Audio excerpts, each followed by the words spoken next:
നാം എല്ലാവരും നോമ്പിന്റെ അവസാന കാലഘട്ടത്തിലൂടെയാണ് കടന്നു പോകുന്നത്.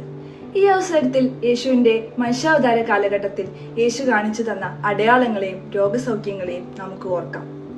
ലൂക്കോസിന്റെ സുവിശേഷം 5:13. യേശു കൈനീട്ടി അവനെ തൊട്ടു, എനിക്ക് മനസ്സുണ്ട്, ശുദ്ധമാവുക എന്ന് പറഞ്ഞു. ഉടനെ കുഷ്ഠം അവനെ വിട്ടുപോയി. കുഷ്ഠരോഗിയെ കുറിച്ചാണ് ഇവിടെ പറഞ്ഞിരിക്കുന്നത്. കുഷ്ഠരോഗം വളരെ കാഠിന്യമേറിയ ഒരു അസുഖമാണ്. അന്നത്തെ കാലത്ത് ഇതിന് ചികിത്സയില്ല. നമ്മുടെ വിരലുകളെല്ലാം അറ്റുപോകും, മുഖം വികൃതമാകും. സൊസൈറ്റിയിൽ അവർക്ക് പോകാൻ പാടില്ല. അന്നത്തെ കാലത്തെല്ലാം സൊസൈറ്റിയിലേക്ക് പോകണമെങ്കിൽ അവര് മണിയടിച്ചുകൊണ്ട് പോകണമായിരുന്നു. ബൈബിളിൽ പറയുന്നത് അടി മുതൽ മുടി വരെ കുഷ്ഠം ബാധിച്ച ഒരാൾ എന്നാണ്. ഇങ്ങനെയുള്ള ഒരാളെയാണ് യേശു തൊടുന്നത്.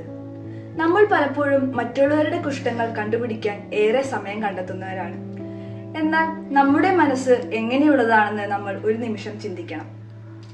നമ്മളിൽ പലരും മനസ്സിൽ കുഷ്ഠം നിറച്ച് പുറമെ ചിരിച്ചു കാണിക്കുന്നതാണ്. ആത്മാവിൽ ശുദ്ധി വരുവാൻ നമ്മൾ പരിശുദ്ധാത്മാവിൽ ചേർന്നേ സാധിക്കൂ. വിശുദ്ധി ദൈവത്തിന്റെ ഒരു പ്രധാന ഘടകമാണ്. ദൈവസന്നിധിയിൽ നമ്മൾ എത്തുമ്പോൾ വിശുദ്ധിയുള്ളവരായി തീരണമെന്നാണ് ദൈവം ആഗ്രഹിക്കുന്നത്. ലൂക്കോസിന്റെ സുവിശേഷം മുന്നോട്ട് വായിച്ചു പോകുമ്പോൾ നമുക്കറിയാം, നിനക്ക് മനസ്സുണ്ടെങ്കിൽ എന്നെ ശുദ്ധമാക്കുക എന്നാണ് അദ്ദേഹം പറയുന്നത്.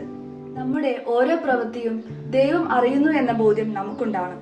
അതുകൊണ്ടാണ് അദ്ദേഹം അങ്ങനെ പറയുന്നത്, നിനക്ക് മനസ്സുണ്ടെങ്കിൽ എന്നെ ശുദ്ധമാക്കുക. വിശ്വാസത്തിന്റെ ഒരു തീവ്രത കൂടിയാണ് ഇവിടെ കാണിക്കുന്നത്. വിശ്വാസം കൂടാതെ ദൈവത്തെ പ്രീതിപ്പെടുത്തുക സാധ്യമല്ല.